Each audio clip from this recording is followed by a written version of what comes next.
Please join me in a warm Canadian welcome on a frosty morning to our first keynote, Mr. Sálvano Briceño.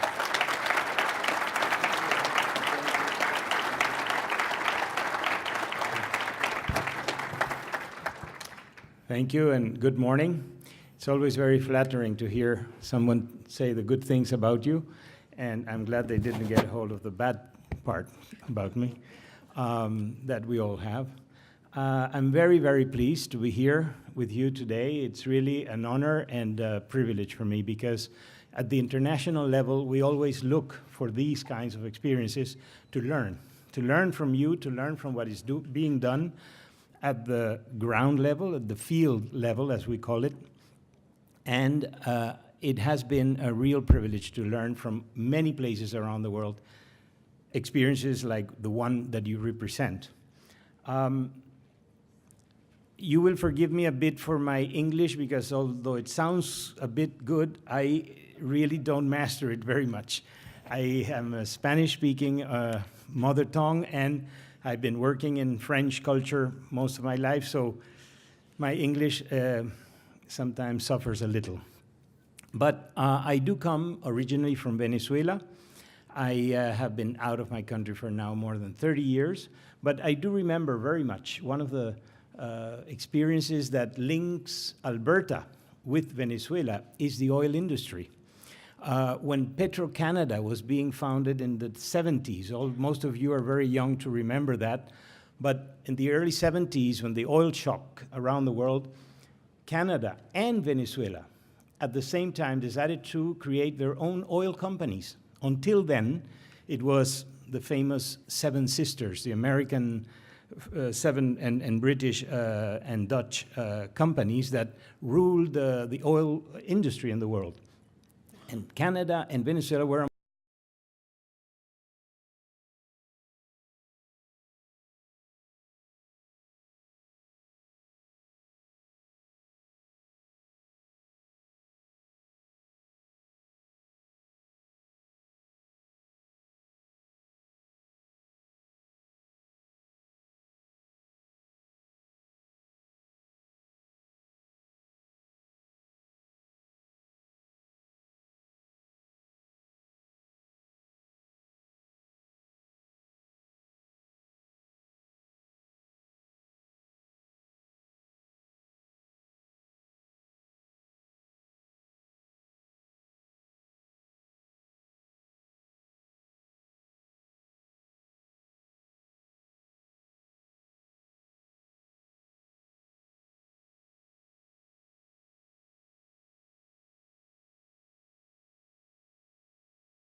authorities need to know how much this costs to be able to allocate the funds. So these estimates are essential, a cost-benefit analysis of prevention, of risk reduction in general, has been very well studied by the bank. Then there is a global report prepared every 2 years. Now we're into the third one, coming out in May of 2013, called the Global Assessment Report on Disaster Risk Reduction. It is prepared by most of the UN agencies working together. It's a very big team effort, and this is valuable because that in itself is a great achievement, to get agencies to work together. As the minister mentioned also, and I was very glad he gave some very good examples about it, it is not about each agency, it is about the global effort and the team effort that is needed in these things. But you know also how difficult it is for agencies and ministries and governments to work together, to build a team, because it's easier to defend your own turf. It's more common and it's more easy. But this is a good example of team efforts, the international level, the preparation of this report. So I really recommend it, it's very good. And then there are 3 documents. I'm sure you know the first one because it's been very well known globally, but I wanted to show it just in case there is someone in the audience that hasn't heard about it, the Canadians at Risk, but also to tell you that this is a report that has been also used internationally as a model on understanding risk. And by the way, I can share with you an anecdote. When this report started, I was part of the group that were discussing how to approach it. And the initial title was Canada at Risk, because it was about Canada, and it was the risks of Canada. And gradually in the discussion, it became evident that it was not about Canada, it was about Canadians, the people. And let me tell you why. Not just because people are more important, that's obvious, but because in a globalized world as we are in today, Canadians are among the most frequent travelers in the world. You will find Canadians everywhere, as students, as business people, as tourists, of course. And therefore, it is essential that Canadians, just like any other nationality, learn about risks everywhere around the world, and not just about in Canada. Because most people, or many people, spend a lot of valuable time in their year, either on their holidays or doing businesses or studying abroad, and are exposed to risks that in their own province or in their own city they don't know. So this is an important element that is not about the country, it is about the people wherever they are in the world. And just to give you a few examples of that show the importance of this globalized world in which we live. The worst disaster in the history of Sweden was the Indian Ocean tsunami of 2004. Sweden had never lost so many people in any disaster in their history as they lost in the Indian Ocean tsunami, thousands of kilometers far away. When the earthquake a big earthquake in a city of Turkey called Izmir happened in the late 90s. The country that suffered the most economically from that earthquake was Ghana in Africa, because that earthquake affected the textile industry in Izmir. It stopped the textile industry for 6 months or more, and Ghana was the main exporter of cotton to that textile industry. And Ghana lost all their exports that year. They couldn't sell their cotton. They lost more than any country because of an earthquake happening far away. You may have heard of the Thailand floods of last year, which have been the largest in the history of Thailand.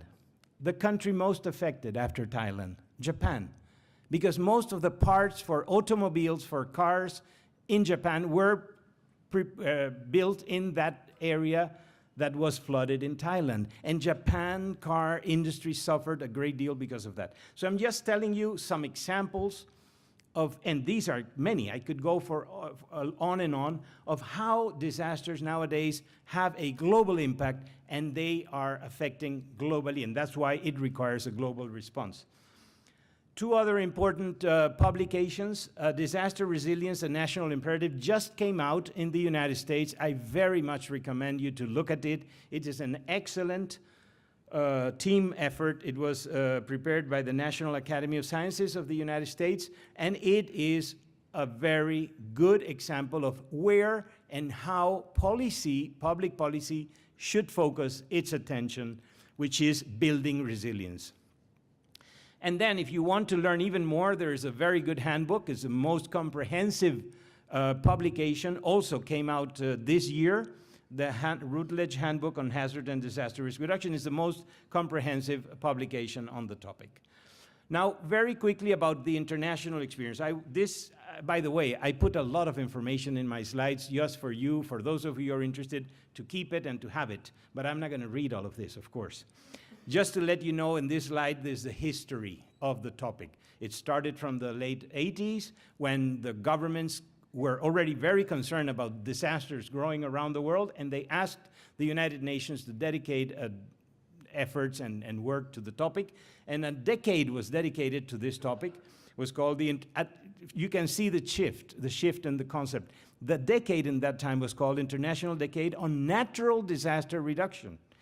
And the main conclusion of that decade, 10 years later, was that the adjective natural had to be dropped because it was the main cause of the problem, or one of the main causes. During that time, a strategy was adopted in Yokohama. 10 years later, a second strategy was adopted in, I will talk about it a bit more in the next slide. The Hyogo Framework for Action, some of you may have heard of it, is the main policy guidance document on it. And we're now preparing for a third World Conference, which will also be hosted in Japan. And this shows Japan's interest on the topic.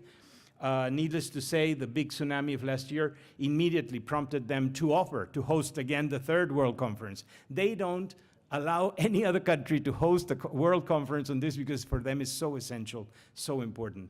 But that's good. So in the year 2000, after the decade that was dedicated to the topic, the International Strategy for Disaster Reduction was adopted. It had already the concept of sustainable development. It was already understood that sustainable development could not happen without reducing the risk of disasters. And then the Second World Conference in Kobe, Japan, adopted this Hyogo Framework for Action that is currently the main policy document on the topic, guiding governments' efforts around the world.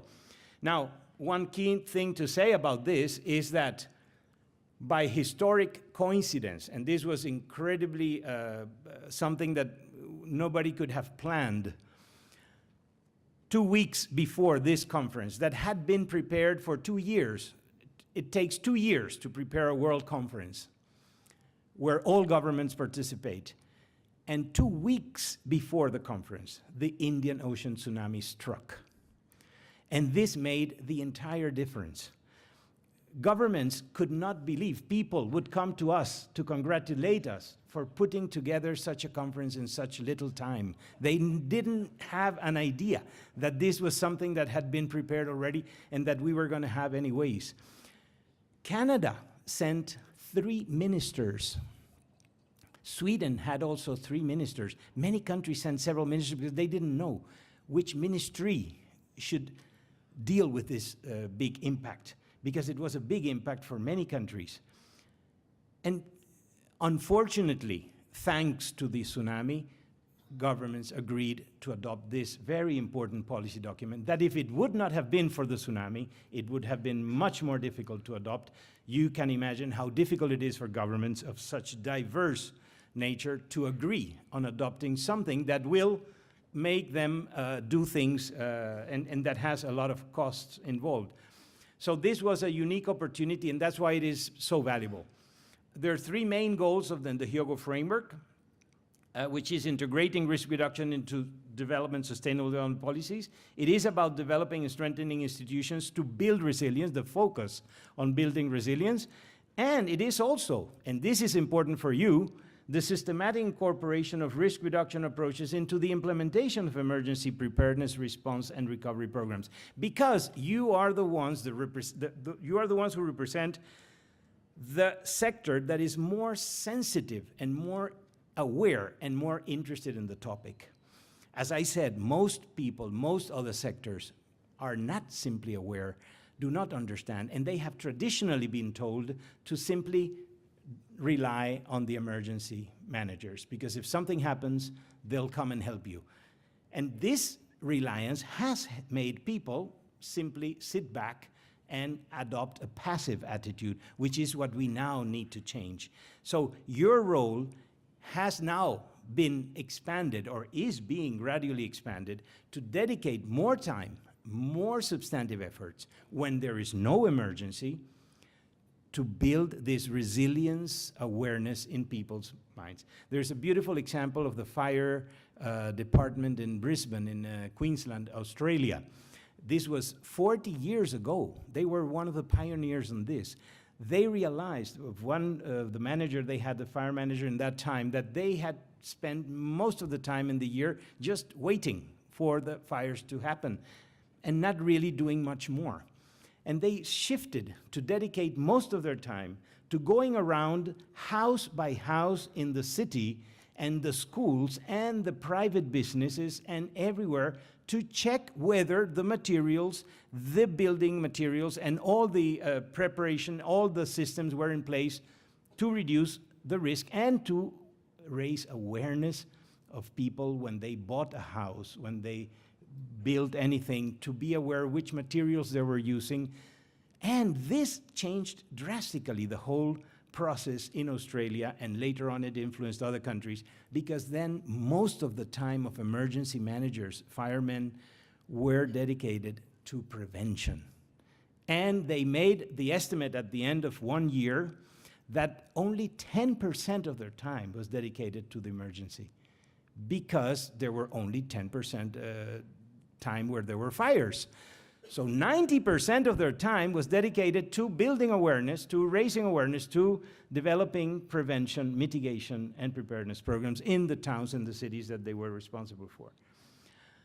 The Hyogo Framework for Action has 5 main priorities. The main issue is governance, which is the one we've been talking about mostly. How to shift the policy focus from only emergency management to reducing risk. How to identify risk, and this is important for what I said earlier, how to identify the real component of risk that creates the greater risk, which is people's vulnerability, and to enhance early warning systems, but early warning not of the hazard. It's not an early warning system that tells you when the storm is coming. No, it's the early warning system that is telling you your house is being built in the wrong place. Be careful. That is the early warning that is needed. The development of the knowledge about these issues and developing a culture of safety and resilience, reducing all the underlying risk factors in all sectors, in health, in environment, in all sectors, risk and vulnerability is built continuously or avoided if there is awareness. And of course, strengthening disaster preparedness, no doubt that is very important as well, but it's only one of 5 priorities, it's not the only one. So just very briefly, because I think I don't understand if I'm still having 25 minutes. No, I still have 25. Okay, good. So sorry for that. You have to listen a bit more. There is an important thing to understand internationally. You all may have heard of the climate change negotiations. Are very important. They're expected to shape energy policies in the future and to promote shifts in energy consumption and production that are going to be very big and very important. So, you know, we expect in the next 50 years cars to become a much less utilized instrument, public transportation to be much more available, the use of bicycles, etc. There's going to be a big, big shift in energy consumption, patterns of consumption and production because of the climate change issue. That's why it has been so difficult to agree, but it's coming. Gradually and slowly, the world has to adapt and adjust to that. Now, that is only for reducing the emissions of greenhouse gases, and that's the purpose of the climate change negotiations. You may have heard of the Kyoto Protocol. This Kyoto Protocol finishes this year, actually, but it was extended until 2015, and by then, a new agreement will come up. By coincidence, the Hyogo framework that I just mentioned comes to an end in 2015 as well, because it was adopted in 2005 for 10 years, so it's coming to an end in 2015, and governments are already starting to negotiate a new agreement. So in 2015, 3 processes, international processes, will take place that will shape governments' public policies in very strong terms. One is climate change, what we call the post-Kyoto process. The other one is disaster reduction, the post-Hyogo. And the third is something that some of you may have heard, the Millennium Development Goals. These are goals that were set up by the United Nations with the agreement of all governments to achieve also in 15 years, this was from the year 2000, and they will also come to an end in 2015. So, and those Millennium Development Goals that are the goals that in particular for the poorest countries in the world, and especially in Africa, are the target for public policies.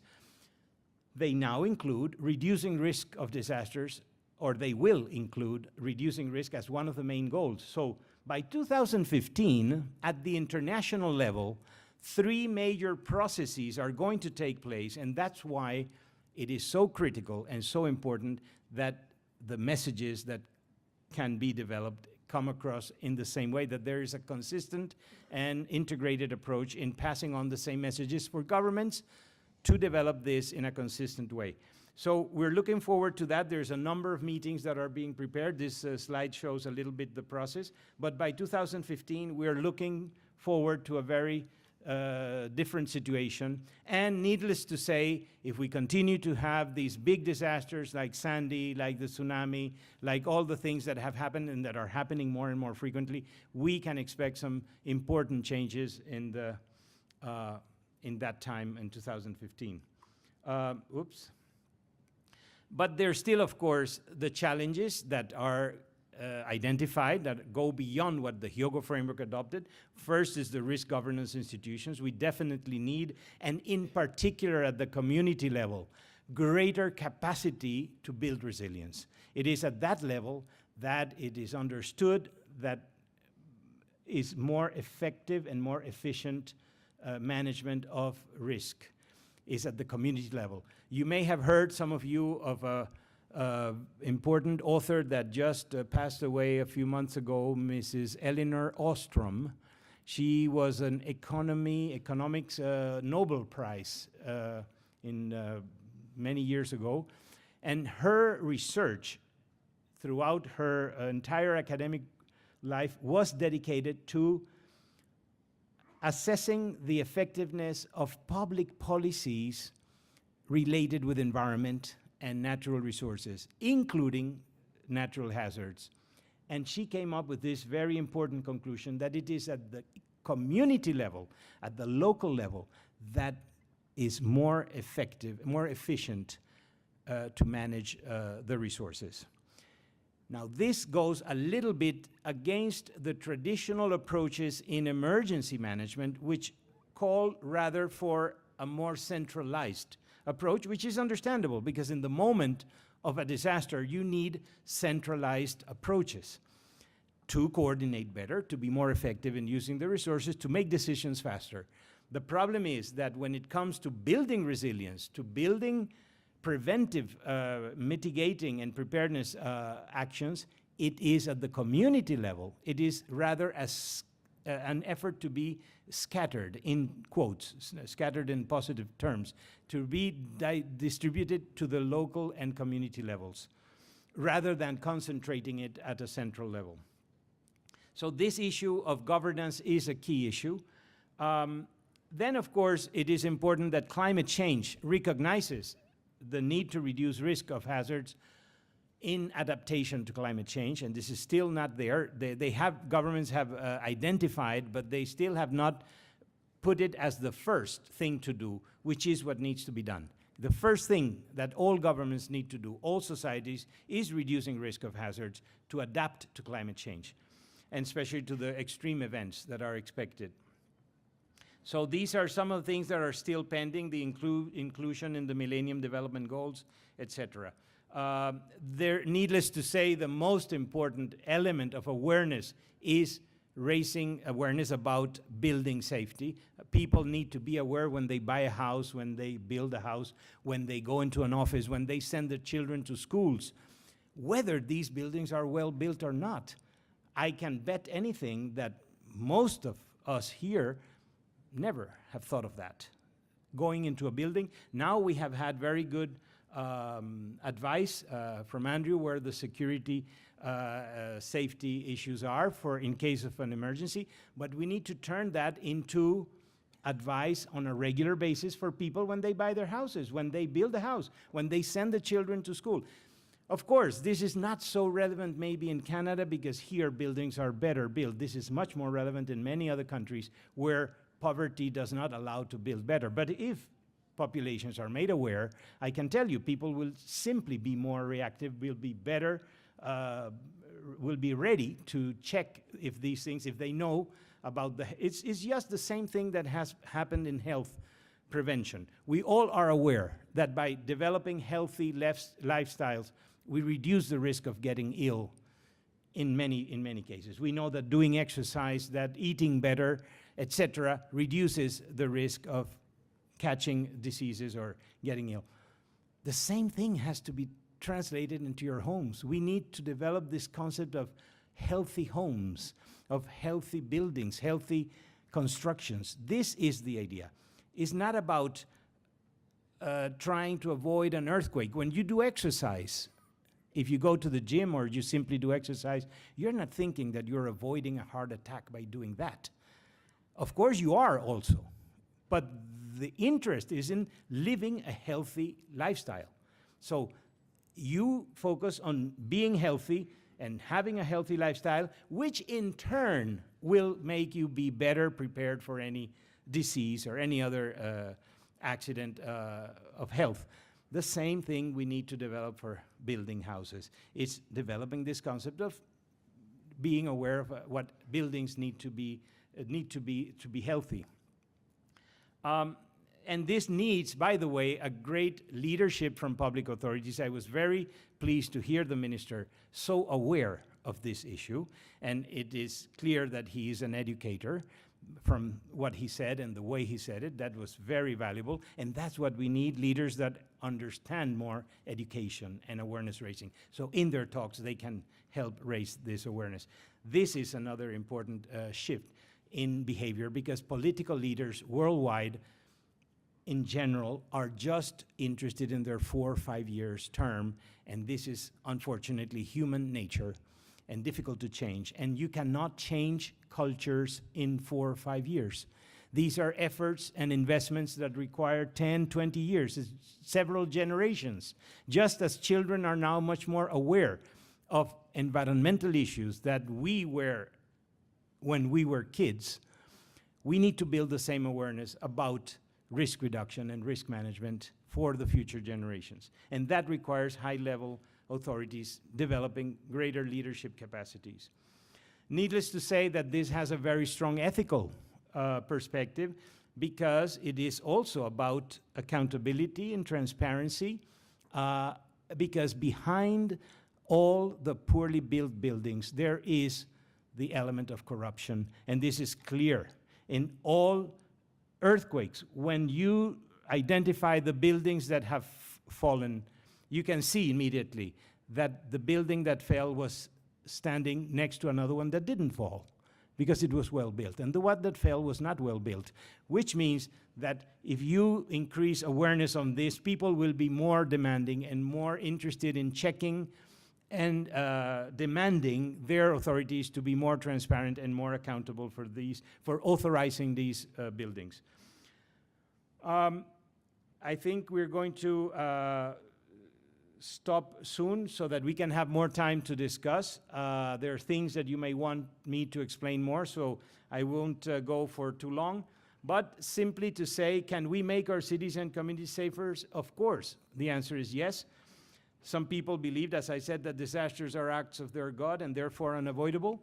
Because of this belief, some countries have focused on preparing to provide relief and response as quickly as possible after a disaster to prevent further loss of life and damage. Naturally, this is seen as a responsibility of emergency specialists, yourselves. But more people are recognizing disasters as failures of development. And this implies that we ourselves are creating that social, economic, and political conditions that lead to disasters. This is the important thing to retain. Very quickly, information about a campaign that the United Nations is developing, currently called the Resilient Cities. It started in 2010, but it has now been extended to several more years because of its success. There's more than 1,000 cities around the world that have now committed to focus on developing risk management approaches in their urban governance. And this is in the Americas only, and this was it's a year old, this slide, so there are many more cities now, but I only brought some of the Americas because there's the District of North Vancouver in Canada that is part of this process, and you may wish to look into the cities in Alberta that may be interested into engaging in this effort, which is global, worldwide, and there's a lot of exchange of cities. There are some important mayors of cities. I can name, for example, Mayor Bloomberg from New York has made it a big priority in his work, and that's why in the last 2 hurricanes that had hit New York, he has come out and prepared people very well and done a great job, by the way. So just to let you know of this campaign. And finally, the program that I'm now chairing, which is an academic program. This is more with universities, but it was clear that it is at the university level, at the academic level, that the problems start. It is when you train the geographers, the geologists, the sociologists, the engineers, architects, it's there that we need to build in the risk reduction approaches. And that is what will lead a more better understanding of this issue. And this integrated approach is what is now being developed at the international level to promote in universities around the world. And this was prompted by these 2 simple questions. Why, despite advances in the natural and social sciences of hazards and disasters, do losses continue to increase? Why are we losing more if we know better what needs to be done? So there's something that doesn't match. There's something wrong, because if we know better and we are now more aware at the technical level, at the academic level, why doesn't it translate into public policies, into behaviors by people that are more effective in dealing with these issues? So there's something missing, and that's why this program is wanting to do that. And to what extent is the worldwide growth in disaster losses a symptom and indicator of unsustainable development? That's the other element. So this is why this science plan was adopted. The idea is to start by looking into specific disasters with what we call a forensic disaster investigations approach, which is basically to look in depth at all the real causes, the root causes of the disasters, which is not simple to see in the first place. So the idea is to do some case studies where we go in depth, and there are now about a dozen of those studies being done around the world with disasters like the Haiti earthquake, the Japan earthquake and tsunami of last year, the Christchurch earthquake in New Zealand, etc. There's a number of disasters, a drought in Africa that has been hitting very strongly several countries, and look at what are those causes so that we can then advise policymakers better. So this is a program that is also developing now. And climate change, just to say very quickly that climate change, there is an evidence of more extreme events coming. There are some very important reports on this. Populated deltas, as well as small island developing states, are the most at risk. There are 3 main impacts of climate change expected. First is the more extreme events, increased frequency and intensity in the same areas. We saw it with Hurricane Sandy. Although, let me say, Hurricane Sandy was not very common because it came too much further up north. And this is more the second one, the more extreme events in new areas. not prepared for them. This is happening in some places. A few years ago, Brazil had a first hurricane they had never had in the past. In Oman, in the Persian Gulf, there was also a terrible storm, the tropical cyclone that hit for the first time in their history. So there's new areas in the world being hit by these events. And the most damaging and dangerous of all impacts, which is the new impacts expected from sea level rise and sea temperature rise, which is also destroying coral reefs around the world that are the main habitats for fisheries. The melting of the glaciers and the greater stresses on ecosystems and water. These are the expected impacts of climate change, and therefore it is important to address them. There is a process going on that I mentioned earlier, which is that going towards 2015, climate change and disaster risk are therefore intertwined issues, and it is important to work on them together. And with that, I think, well, just the final reflections of summary of what I've said. First, the need to avoid using natural disasters and use instead natural hazards or disasters, or simply explain it. Need for policy to focus on risk reduction and management, prevention, mitigation, preparedness, essential requirements for sustainable development.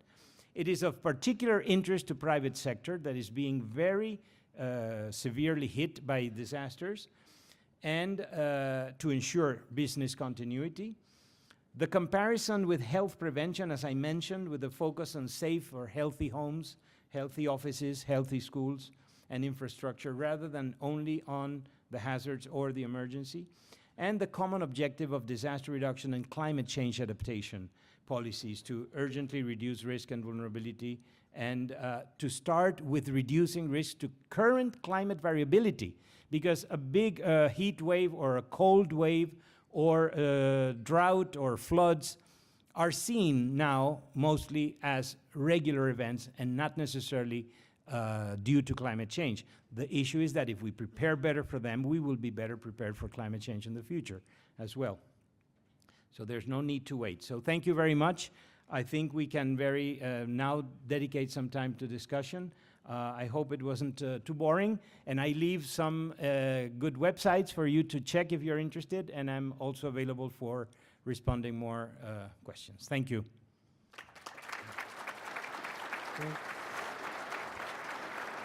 Thank you very much, Mr. Briceño. Okay, so we have a few minutes for questions. I had the opportunity to pick up Mr. Briceño from the airport yesterday, and that 45 minutes wasn't enough to ask him all the things I wanted. So we probably won't have time to, excuse me, to get in everybody's questions, but he's going to be here all of today and also tomorrow until the morning. He'll be here in the morning session. So if you can't get a question in now, then make sure you approach him after. So I have a microphone. And my colleague Pat across the room has another one. So maybe we'll just grab 2 or 3 quick questions, and then we'll head to the break. I saw a hand over there, Pat. Thanks. Hi, Kylie Dejeling. I'm with EPCOR Electricity Services. A question I've got for you. There was a controversial decision in Italy a month ago to convict and in prison scientists that failed to predict the earthquake that ultimately killed quite a number of people. What do you see then as the role of scientists and governments in predicting and ultimately therefore mitigating the effects of disasters on their populations? Yes, thank you for the question. It is indeed very important. It has created a big uproar in the scientific community worldwide. And we issued a statement a few weeks ago on that. It is not that simple, I can tell you. I happen to know well the people implicated, because I used to teach in one of the universities in which 2 of these scientific advisors teach, in Pavia. Clearly, we need to look, and we're waiting for that, to look in detail at the sentence, because there's been I would say, a sort of confusion on the real purpose of the sentence. We understand that what they're being punished for, and this is several years in jail, is for having provided the wrong advice to policymakers, to the government, the civil protection, disaster management, emergency management of Italy, that in turn led to populations return to their homes after a series of small earthquakes, assuming that there would be no more earthquake, and the big one happened a few days later and killed 300 people. So that advice, which was wrong, is now used as the argument for sentencing them to jail. But apparently that is not the whole truth, and that's why we have to wait and see the details of the sentence that is just now being translated into English. There is mostly a responsibility in their policy making and decision making responsibility or function. So they are scientists, but they were not acting as scientists, they were acting as advisors to the government. And it is in that capacity that the government, including those scientists, made a big mistake in allowing people to feel that there was not going to be any more earthquakes, when we all know it is something impossible to say. No expert can ever say there will not be more earthquakes, or there will be an earthquake on this day and this time. Those are impossible statements. And naturally and normally what should be said is that people need to be prepared and need to be aware that these things can happen, and therefore they need to look into how their houses are built and be prepared to move fast and all of that. So the advice was wrong, the consequences were dramatic, were tragic, and now they're being judged for that. But what I can tell you is that it's not simply scientific advice that was at stake, it's mostly decision-making, administrative responsibility of the government. Okay, maybe we'll grab one other question from this side of the room. Balance it out. Or that side, if you're more eager over there. One more question? Okay.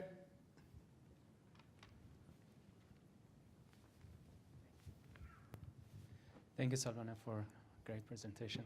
I have a question about how United Nations manages disaster and emergency management. You have great experience on what United Nations did during the past 2 decades or 3. Has there been any discussion throughout your period and what's currently being discussed of creating something like United Nations or World Disaster Management Organization? Because my feeling is that the ISDR by itself is too small for this big issue that we are dealing with. I just want to know your response to that. Thank you. Yes, certainly. There has been lots of discussion, and the issue comes back to what I mentioned earlier, the difficulty in shifting from a traditional emergency management focus into a more risk management focus, which is wider and more diverse, more complex, and that involves many more sectors, not just the emergency managers. Although emergency managers can be and maybe should be the ones promoting it and facilitating it, because you are the most aware about it, but it has to be, risk reduction is something to be implemented by everybody else. It's the Ministry of Health when they build the hospitals, and Ministry of Education when they build the schools, and agriculture when they decide where to expand agriculture, infrastructure, energy, etc., tourism. So it's all the other sectors that need to do something about it, but someone has to promote it, and there's where we see that the role of emergency management is still the most relevant in promoting and facilitating.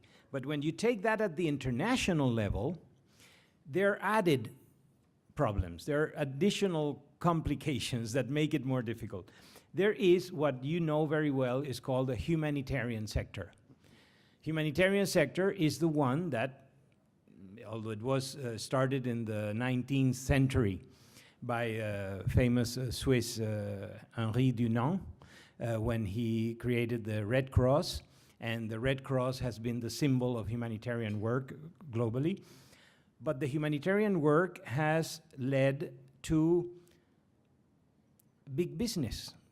Unfortunately, a big business, not in the bad sense, but a big sector that is so demanding in itself, and by the way, so competitive, which is unfortunately the bad side of it. The negative side is that when these big disasters happen, you have all the donor countries, all the donor agencies competing to be there first, to help first, to be on prime time first. It's what we call in the UN the CNN syndrome. Everybody wants to be on CNN, so they want to be there first to show with their T-shirt or their, that they're helping.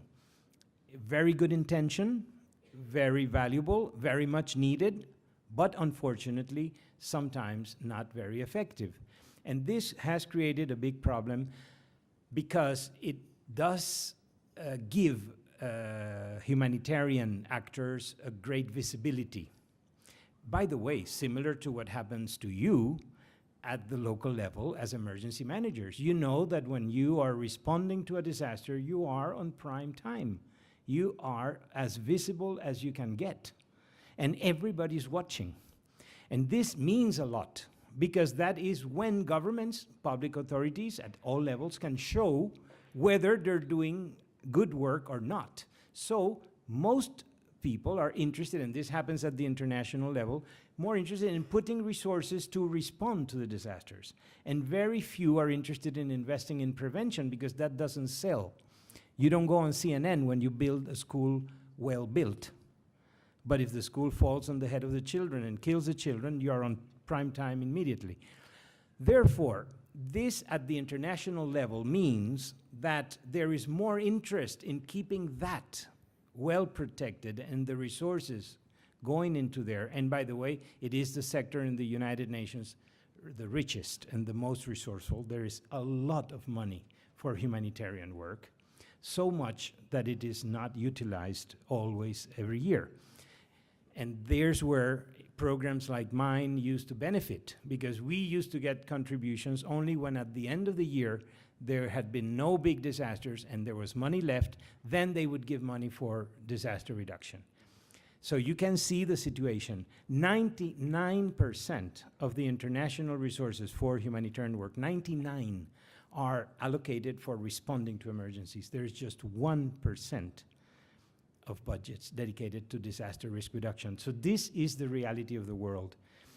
And this is what we need to face. And we were lucky to get money some years and not so lucky to get money other years. So when you have that big business, it is very difficult to move it. It's like an elephant, you know, or a big ship. You cannot move them so quickly. So you have to build awareness, raise awareness, and use leadership, enlightened leadership, visionary leadership to get people to understand that it's more important to invest. So this is the essence of the response to your question. It's been very difficult to build something else more than just the humanitarian capacity. But there are pressures and stronger because of what I said. Disasters are just getting bigger and difficult to manage. So the World Bank has a very important program. The United Nations Development Program has another, UNDP. Those are the two main agencies investing in development that are investing in risk reduction also. But they invest very small amounts, and they still invest much more in the response, of course. So by 2015, this will be a key question, and we are looking forward to governments agreeing on creating a bigger capacity for reducing risk and not just for humanitarian response. But we have to wait and see. Okay, unfortunately that wraps up our time, so if you have other questions for Mr. Briceño, make sure you grab him either today or tomorrow morning. I'm going to call up Shane Schreiber, the plans manager with AEMA, and I'll get Mr. Briceño to remain on stage just for a minute, and Shane's going to give us some words of thanks. But Dr. Briceño, I think I can speak on behalf of all of our delegates and say that your speech was a marvelous and very fitting way to begin our summit. With your insights on disaster preparedness at the macro international level, you have clearly highlighted the requirement and advantages of integration at every level, given our increasing interdependence. And that was really what struck me the most, was how interconnected we are throughout the world now, and why it's now more than ever important that we work cooperatively to reduce our vulnerability. Your insights and remarks will definitely give us food for thought and discussion. So on behalf of the Minister, the Managing Director, and all of the delegates, I'd like to thank you for taking time to come to Edmonton, visit our spectacular mall, and gracing us with your presence and thoughts.